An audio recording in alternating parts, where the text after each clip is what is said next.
আন্তর্জাতিক মহাকাশ স্টেশন থেকে তোলা মক্কা নগরী ও পবিত্র কাবা শরীফের একটি মনোমুগ্ধকর ছবি সামাজিক যোগাযোগ মাধ্যমে ব্যাপক সাড়া ফেলেছে। নাসার নভোচারী ডন পেরিট পৃথিবী থেকে ৪০০ কিলোমিটার ওপর থেকে এই ছবিটি তুলেছেন, যেখানে কাবা শরীফকে একটি উজ্জ্বল আলোকবিন্দুর মতো দেখা যাচ্ছে।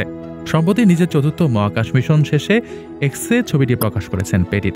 ক্যাপশনে তিনি উল্লেখ করেন, কেন্দ্রের উজ্জ্বল বিন্দুটি হল কাবা। উচ্চ ক্ষমতা সম্পন্ন নিকন ক্যামেরা এবং লং এক্সপোজার প্রযুক্তি ব্যবহার করে তোলা এই ছবিতে পাহাড়ঘেরা মক্কা নগরী এবং এর কেন্দ্রে অবস্থিত মসজিদুল হারাম স্পষ্টভাবে ফুটে উঠেছে। মূলত মসজিদুল হারামে ২৪ ঘন্টা অবিরাম জোরালো আলোকসজ্জার কারণেই মহাকাশ থেকে কাবা চত্বর এমন উজ্জ্বল দেখায়।